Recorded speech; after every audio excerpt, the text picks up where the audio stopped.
Assalomu alaykum, to'g'ridagi barliq roman anglag'uchi do'stlar. Biz faxrlik yozuvchimiz Xolida Isroil yozgan Altun Kash romanini o'qishni davomlashtiryapmiz. Oldingi qismda Osimning sarguzashtlarini o'qib bo'lib, Hadiyaning uyiga qiz nevaralarining kelgan yerlarini o'qigan edik. Endi davomini o'qiymiz. Mas'ud sirtdan qo'g'in ilib kiribdi. U nevarisini ko'rib, xo'sh bo'lgandan qo'g'inni darhol pishdi. Bu po'sti seriq, eti ko'kish kelgan bishak shirin ekan. Qo'g'inni shunda huzurlanib yedik. Bundaq tatliq, suluq qo'g'in topmoq oson emas edi. Ammo Mas'ud tanlab ola oladi. U bu mahoratni Janubiy Shinjongda yetildirganligini aytib, maqtanib olishni zodi unutib qolmaydi. Qo'g'in yavitib ko'zim tuyuqsiz nevra qizimga tushdi. Uning ingishib qo'g'in yavatgan holati, uzun o'ruq barmoqlari, qo'lining dumbisi bilan sarg'ush chochlarini kayniga ilib qo'yishi onasining kichik vaqtiga shunchalik o'xshaydi. Qizim loladek vaqtlarida, yo'q, uningdan ko'p kichik vaqtlardala hayot yo'lining tikan chatqallariga duch kelgan. U jin shaytonning qizi, kichik jin shayton edi. Mas'ud ikkimizni maktabdagilar tanqid, kurash qilayotgan chog'larda u yeshi o'zidan bek ko'p farqlanmaydigan ikki ukasiga qaraydi. Men uning boshqa kichik qizlar bilan yugurishib yurganini, qo'nchaq o'ynaganini ko'rib boqmagan edim. Uning yo'g'on ko'zlaridan bir xil qo'rqinch, ansizlik chiqib turadi. Bir kim ishni qattiqroq cheksa, sirtda bir kimlar unlikroq gap qilsa, tugilib ketadi. Fransiyaning bir kinosi menga nihoyat qattiq ta'sir qilgan edi. Uningda fashistlar jazo lageridagi bir dadining u yerdagi hamma baxtsizlik va shafqatsizlikni bir uyunga, cho'chakka aylantirib so'zlab, o'g'ilni g'uborsiz, sab ruhiy dunyosini zarbidan saqlab qolganligi tasvirlanadi. Bu bakmi go'zal ham ichinishli hikoya. Afsuski, reallikdagi ishlarning bundoq bo'lishi mumkin emas. Ayni chog'larda qizimni o'ziga o'xshash go'dak bolalar kichik jin shayton deb kurash qilib, qiynab ko'nglini ochadi. U dadisi ikkimizning til haqoratlanishimizga, tayoq yeyish, dushkanlashimizga, sazoyi qilinishimizga ko'zlarini mo'ldiriltib qarab turadi. Bichora qizim aqliga kelibla ana shundoq bir dunyoni ko'rgan edi. 1970-yillari men bolalarim bilan maktab dehqonchilik maydonida turayotgan cheg'imda bir ish zodi esimdan chiqmaydi. U dal qo'g'in pishig'i edi. Qizim ukasini yetilab etiz tarafga ketgan edi. Men yo'g'on tunurga non yiqiyotdim. Mushu yerda emgak qildigan 10 necha jin shayton bilan dehqonchilik maydonini boshquradigan 7-8 odamning tomog'ini o'zim yolg'iz etib, nonlarini yoqatdim. Shunga tong sahardan kechgacha tinim topmay ishlashga majbur edim. Qo'limdagi nonni tunurga chaplab bo'lib, beshimni ko'tarsam, bolalarim tunur tarafga qarab kelyotdi. Ikkilisining og'zi burunlariga qum yuqib ketibdi. "Nim bo'ldinglar? Og'zinglarga nima qum?" deb so'rsam qizim. "Opa, biz qo'g'in yedik" dedi. "Nadiki qo'g'in u? Kim berdi?" deb so'rsam, yana nihoyat xushallik bilan. "Avu akashlar qo'g'in yeb bizga bermidi. Bizni ketishan neri, tayoq yeysan" deb qo'rqitdi. Ular shapaqni qumga ko'mib qo'yib ketganda biz berib yeb oldik, dedi. Bu gapni anglab ish qilmay atrofda cho'rgilab yuradigan nazoratchilarga shunchalik g'azabim keldiki, ammo uni ifodalashga amalsiz edim. Ular men aytgan oshni ichib, men yoqqan nonni yeydi-yu, meni va bolalarimni odam qatorida ko'rmaydi. Bizni ot eshakdek ishiltib, o'zlari belinimi egib qo'ymaydi. Dahi odam ko'rmasda dehqonchilik maydonining qo'g'in tovuzlarini o'g'irlab yeydi. Bolalarimning yuzi, qo'llarini yug'icha ko'zlarimdan yosh chiqib ketdi. Boshqalar yeb tashlayotgan narsani, to'pining orasidagi narsani nemishqa yeding? Nemishqa ufqonga yuzding? Men sana nima degan? deb qizimga vaqirdim. Bechor qizim qo'rqqandan titrab, "Ma'qul opa, endi unda qilmaymiz. Xafa bo'lma opa" deb yalvarib ketgan edi. Odamning xiyoli naqadar yuguruk ha? Bir tilim qo'g'ini yegash shuncha ishlarni o'ylab ketibdiman. Hozir oldimda o'tirg'ini bo'lsa, ana shu qizimning qizi Lola. U ustalni yig'ishtirdi. Uning do'stimi chang to'zang sumirgish bilan gilamni tozlig'ili turdi. Men kundan kunga xiralashayotgan ko'zlarim bilan 13 yoshga kirmayla balog'atga yetishga boshlagan, oqirib, zilvolishib, chiroyda tasavvur qilg'usiz omoqliq, nazokat paydo bo'lgan navri qizimga ko'z uzmay qarab o'tirdim. U cho'ng opisi va opisi ko'rgan kunlarni ko'rmaydi. Buningda gap yo'q.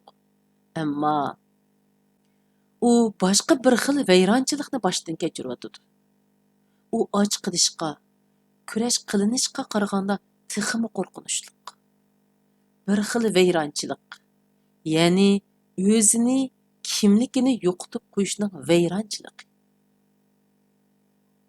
Buning azobi va ta'sirini uning ota-onasimi bara-bara tunib yetyapti. Bizmi tunib yetyapmiz. Yo'qotganlarimizning qiymatini keyincha texmi cho'nqur tunib yetimiz. Ammo hammamiz tagsiz bir gangirash ichida. Atrofga nagida qarasak amalsizlik, buruqturumliq, sukut.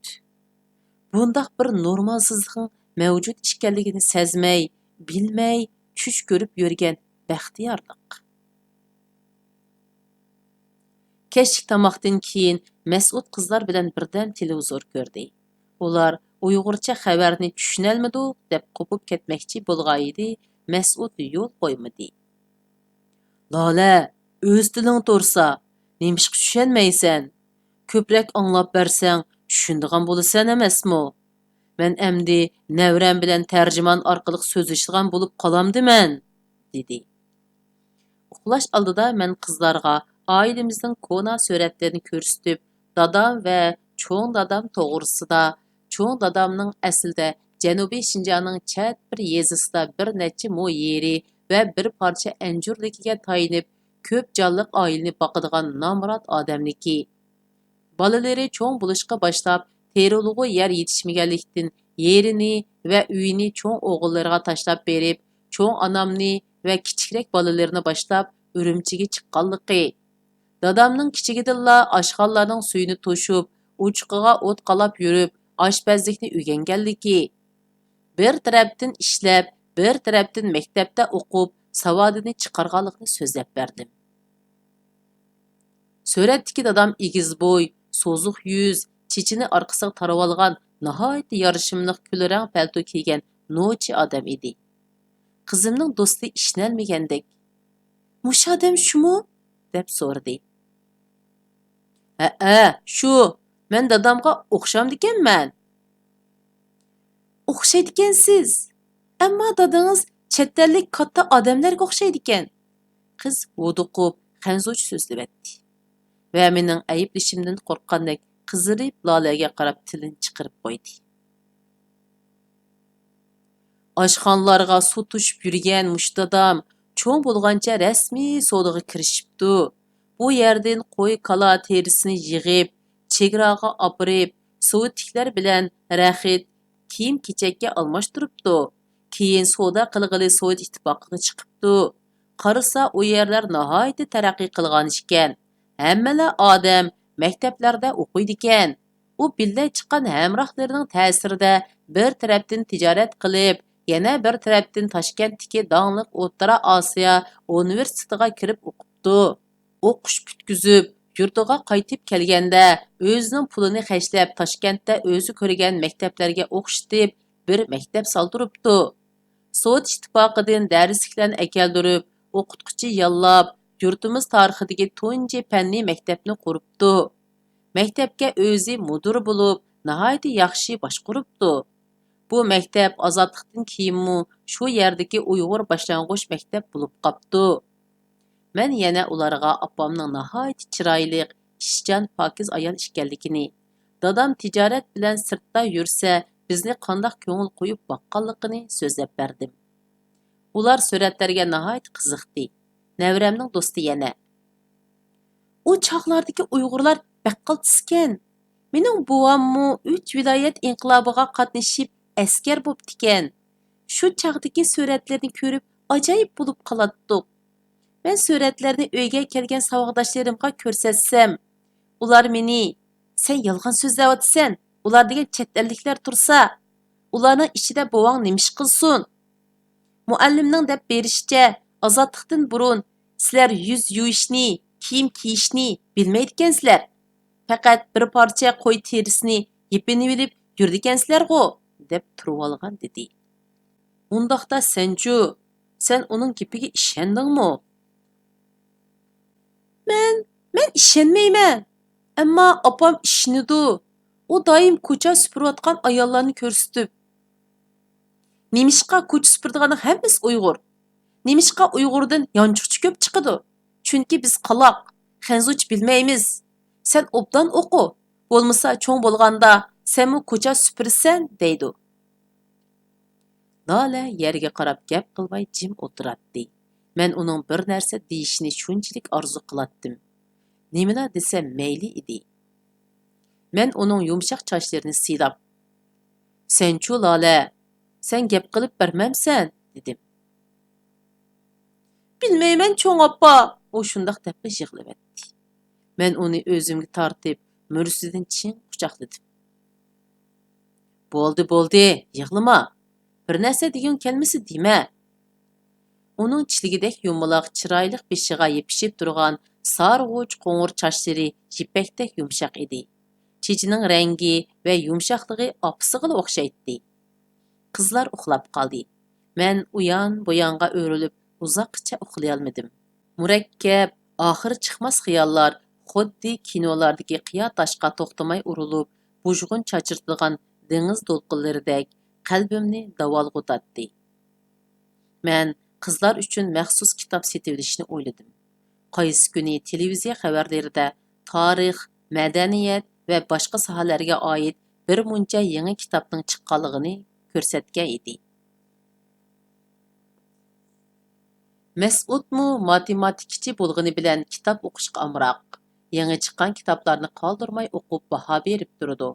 Ba'zida ikkimiz yosh vaqtlarimizdagidek kitoblar haqida munozirlashib qolamiz. U tularoq, "Siz degan adabiyot o'qituvchisi emasmi?" deb menga yo'l qo'ydi. Orqadan yana jiddiy ammo sal yasama talaffuzda, "Hadiya xonim, roman deganni asli siz yozsangiz bo'ladi.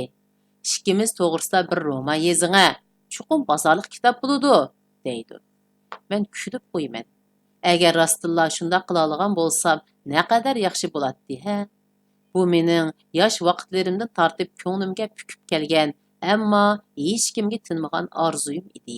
Men adabiyotga bo'lgan jimi ishtiyoqimni, o'y-fikrimni, ijodchanligimni o'quvchilarimga singdirdim. Har soatlik darsimni yangi bir ijodiy asarga aylantirishga tirishdim. Shundaqdimi, deyishga tegishli nurg'un gapni qilib bo'lolmaganligimni, qilishga tegishli nurg'un ishni qilib bo'lolmaganligimni his qilaman. Lekin insonning hamma orzusiga yetib bo'la olishi mumkinmi? Men yosh vaqtlarimda jafo tortgan bo'lsammu, keyingi vaqtlarda yaxshi kunlarga ulashdim. Mas'uliyatchanlik bilan tarbiyalagan farzandlarim o'sib yetilib, o'zi hayot yo'llarini topdi. Cho'ng o'g'lim chet elda o'qiyotdi. Ota-onam yashnab qolgan yillarda ularni doim yo'qlab holidan xabar edib turdim.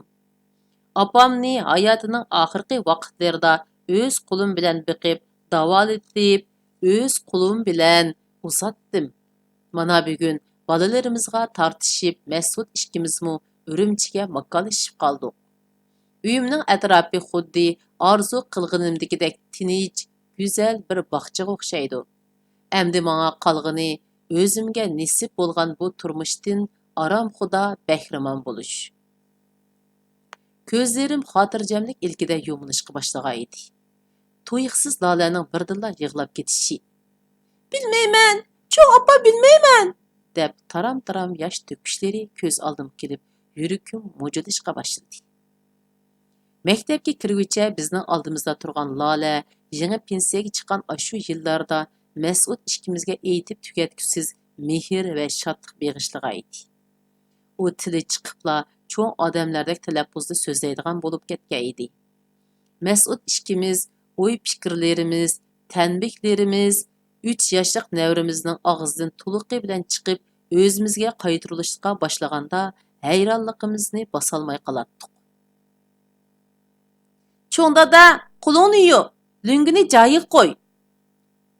Cho'ng oppa, yolg'on so'zlasang bo'lmaydi. Men sana yolg'onchi bola degan hikoyani so'zlab beray. Obdan angla. Cho'ng oppa, cho'ng dada, attigalik tamoq yemasanglar, sizlarga shokolad bermayman.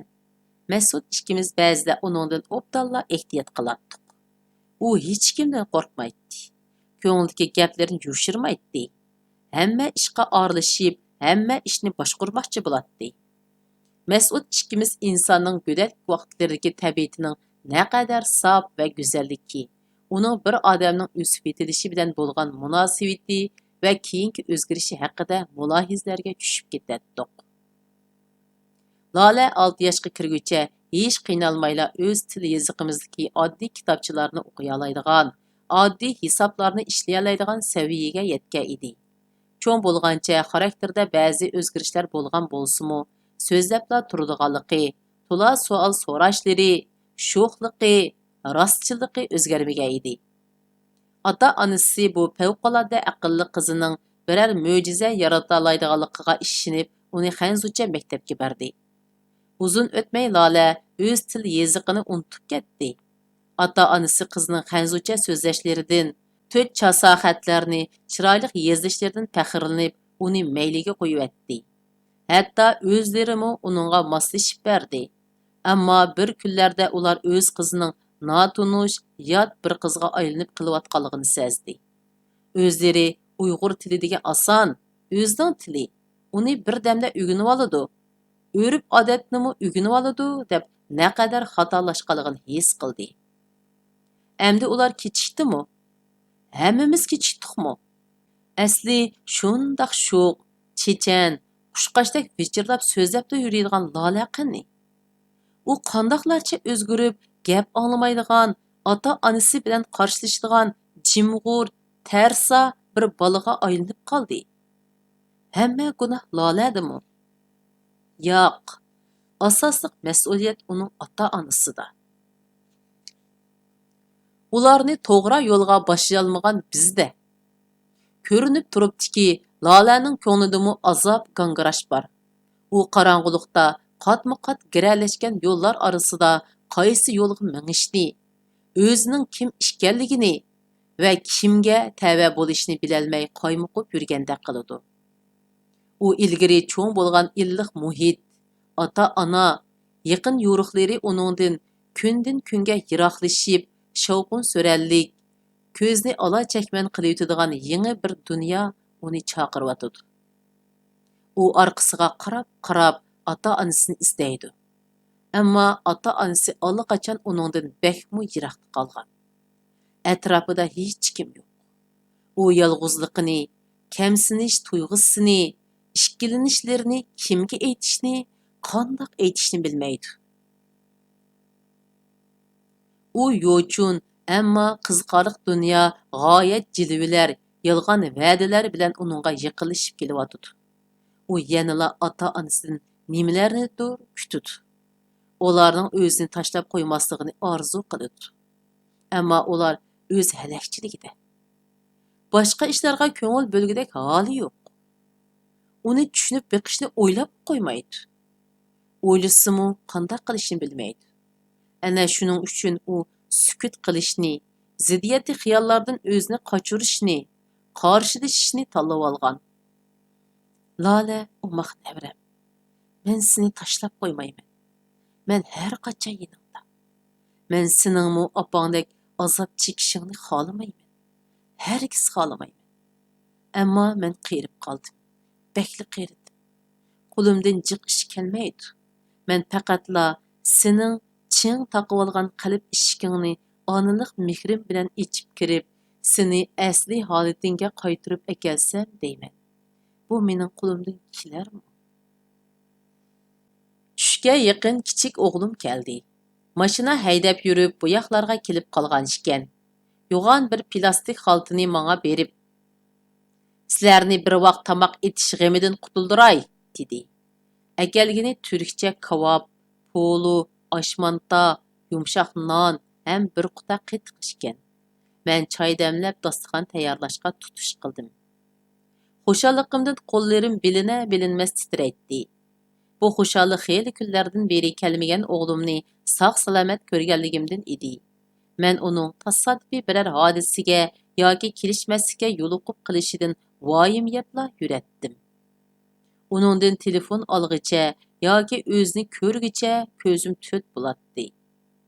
Telefonda uningga mashinani ehtiyot bilan haydashni, xaridorlar bilan takkallashmaslikni qayta tapalaytdim.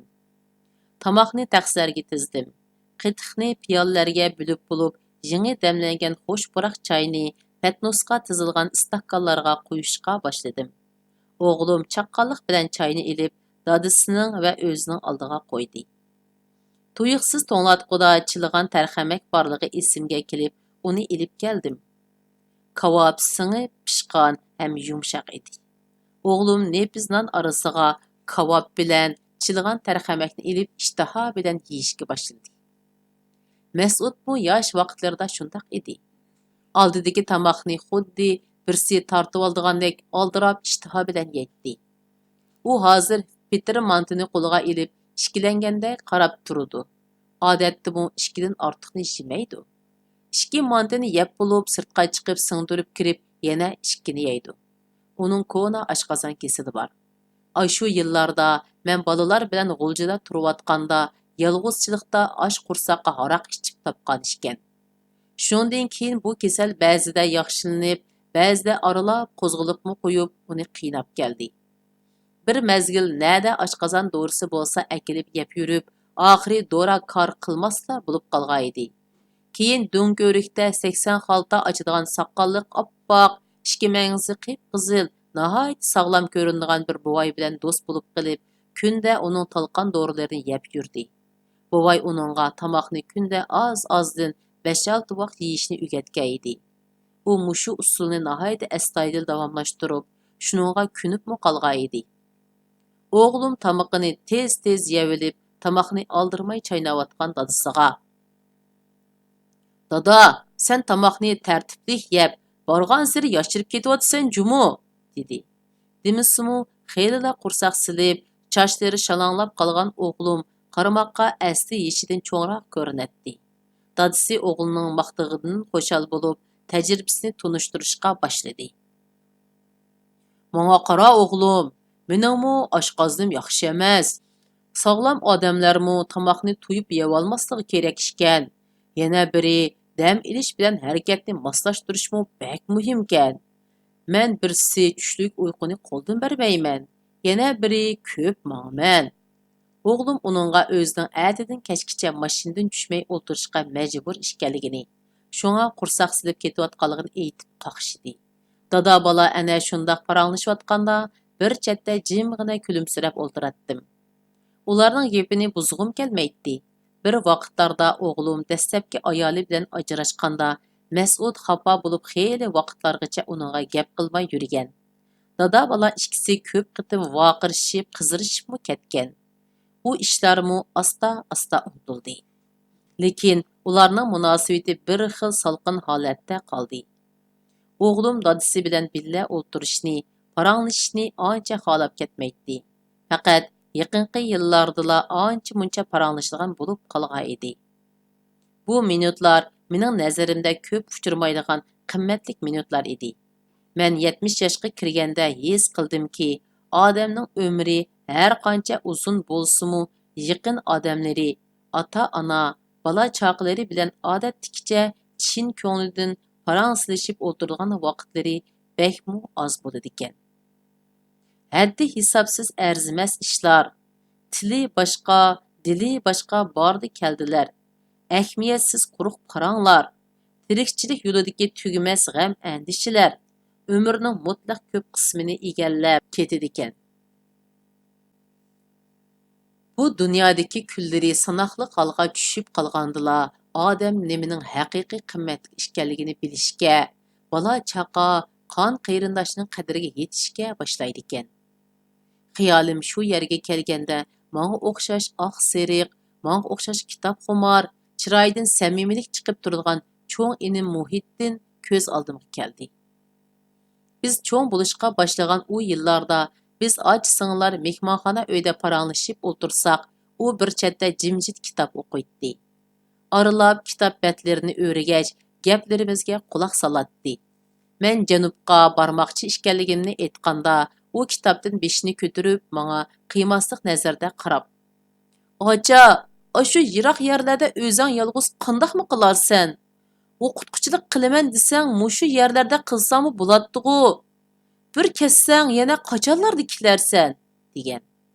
Uning gaplaridan ko'zlarimga yosh kelib, yig'a bo'g'izim qoplashib qolgan edi. Biz tuqqanlarning ichida ikkimizning taqi turqi o'xshab qolatdi. Mijozimizmi kelishkashga bir-birimizga yaqin edik. Mening ashu aqlliq inim xom xiyollarimni, uchuq tuz mijozimni, qaramliqimni hammadan bak tushunatdi. Menmi uning bilan ko'chalarda ketayotsam, qizlarning uningga havas bilan qarshib qolganini ko'rib, uningdan faxrlanib ketatdim. Tunji qitim uydagilarga ushtumtut to'y qildiganligimni jakarlaganda u menga: "Ocha, turmush ishida undaq oldirang'ulik qilma. Sen u odamni tuzuk tushunmay turib, to'y qilsang, keyin ko'ngling tushmay qolsa qanday qilsan? Hissdoshlik muhabbat emas. Muhabbat degan boshqa narsa. Muhabbatsiz qandoqmi yashash mumkin?" degan edi. Men 2-yili janubdan tuqqan yo'qlab borganimda u bir maktabda ishlab etibdi. Ikkimiz bir necha qitim qisqacha paranglashdik. U mening ruhiy kayfiyatimning o'ngshilib, chiroyimga qon yugurib qolganligini aytib, o'zining naqadar xushal bo'lganligini bildirgan. Menga o'zining ko'nglidagi bir sirrini aytib bermoqchi bo'lgan edi. Ammo maktabda o'qituvchilarning ta'tillik kursi boshlanib ketganligi uchun 10 kunlar turib, ota-onam bilan bir tuqqanlarimni armonda qo'yib qaytib ketgan edim. Inim menga qandoq sirni aytmoqchi bo'lg'iydi? Balkim yaxshi ko'rgan qizi to'g'riliq so'zlab beramdikin. Shuningdan keyin yurtqa qaytolmadim. Madaniyat zo'r inqilobida uning bu dunyodan ayrilganligini anglaganimda shunchalik armonda qoldimkin. Mening chiroyli kuyimchan inim. Sen bilan qong'udek mungdishib edish, aqlliq ko'zlaringga qarab o'tirib, eng samimiy orzu umidimni bildirish, sana baxt tilash mening yurakda qolgan armanim emasmidi? Men nimishqa sen uchun bir kun kechikib yo'lga chiqmadim? Men qandoq odam ha? Bu mening qalbimdagi mangulik bir arman. O'g'lim pat arda xotin bolalarini elib yana bir keldiganligini aytib, biz bilan xo'shlashdi. Bumu o'zingning uyi, tushda birdam aram elib mang, deb tutishlarimiz uni yo'lidan qaytarolmadi. U baldurroq uyiga qaytib, bolalarini cho'ng opasinikiga opirib qo'yishi kerak ekan. Tushdan keyin ayoli choyga bordi ekan. U hozir ilgirki erka bola emas, 2 bolaning dadisi. Biz endi uni tutib qololmaymiz. Seg'inish, talpinishlarimizni amalga oshmas, umidlarimizni un-tinsiz ichimizga yutib etimiz. Ayni vaqtda Mas'ud ikkimiz o'g'limizning birinchi xotinidan ajrashib, qayta to'y qilishiga qo'shilmaganligimiz uchun kelinimiz bizni zodala kechirolmadi. Biz oylab yillab uning didorini ko'rolmaymiz. Andisanda kelib qolsa-mu, chiroyini ochmay, yot odamdek mehmon bo'lib ketadi. Xudolarimiz bilan munosabatimiz yo'qning o'rnida. Bichora o'g'lim mashinasi bilan shularningla xizmatida. Munira ba'zida chidab turolmay, "Seningmi ota-onang qeridi, og'riqchan bo'lib qoldi. Shularni o'ylab qo'y", deb qayib ketadi. Ammo Mas'ud bundaq gaplarni anglasa qattiq xafa bo'lib, "Bo'ldi, xotirjam uyini tutsin, aralashmanglar. Bizning ahvolimizmi yomon emas-ku", deb hech kimni eg'iz ochtirmaydi. Tunji qitim o'g'lim, "Xotin bolalarimni elib yana bir kelaman" degan cheg'da naqadar xushal bo'lib, hayajonlanib ketganim esimdan chiqmaydi. Lekin ko'nglimning bir burjikida andishimi yo'q emas. Nima etarman? Xafa qilib qo'yarmanmi? Degandek Mas'ud ko'nglimdagini bilib olgandek. Nihoyat yaxshi bo'ldi. Asli burunlar shundoq bo'lishi kerak edi. Sen go'sht ko'ktatlarni tayyor qilib, kelinglar bolalarim, tomoqni hammamiz bili etayli. Nima etimiz degin. Shundoq qilib bu kelinnimi asta-asta ko'ndirib olamiz dedi. Lekin bu planimiz eg'zimizdan qoldi. O'g'lim bilan kelinimiz bu qettimmi 2-3 xalta tayyor tomoq olg'ash kepti. Apa, bu tomoqlarni taqsirlarga alaylimi? Kelinim shundoq deb o'rnidan turdi. Ikkimiz tomoqlarni taqsirlarga elib, choy damlab, dasturxon rasildik. Keyin hammamiz birlikda tayyor tomoqlarni yedik. Uyda tomoq etayli degan gapimga hech kim qo'shilmadi. Demismi dasturxon shuncha mo'lchiliq tursa, men kelinimni zo'rlab gapga silib baqdim. Ammo u mening savollarimga bir eg'izdilla javob qaytarib o'ltirdi. U bankada ishlaydi. Bankining pulning gapi chiqqan chaqlardila tatarang'u mangziga qon yugurgandek bo'lib, gapi sal ko'payatdi. Onundan boshqa har qanday parang uningga xo'sh yoqmaydi. Dasturxon ustida u qizi bilan xanzucha so'zlashgan edi. O'g'lim uningga Uyg'ur bo'lgandikin Uyg'urcha gap qilmamsan, balaga, dedi. Kelinimiz uningga oliyib, xanzucha tapqalishib ketdi. O'g'lim o'ng'aysizlanib, idorasida mushu birli Uyg'ur bo'lgandikin xanzularning orasida ishlab yurib, shularg'ila o'xshab ketgil turdi bu, deb kulib qo'ydi. Mana bu o'g'limning turmushi.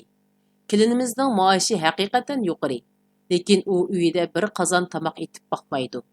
Men boshqa gapga qistirib, bozorning tomoqini ko'p yeyish ba'zi kasalliklarni keltirib chiqardiganligini, bo'libmi bolalarning o'sib yetilishiga ziyonli ekanligini deb o'tgan edim. Uning chiroyi shu hamon bulutdek tutildi. Bu bulut ta xo'shlashguncha tarimidi. Menda eng cho'nqur ta'sir qoldirgani o'g'limning qizi bilan 3 yoshlik o'g'li bo'ldi. Ikkilislar shunchalik o'moq edi. Ularga mehrim tushib qoldi. Shunday qilib bu qitimliq kitob o'qishimiz mush yergacha bo'ldi. Kelar qitim ko'rishaylik, xayr xo'sh, Alloh omonat.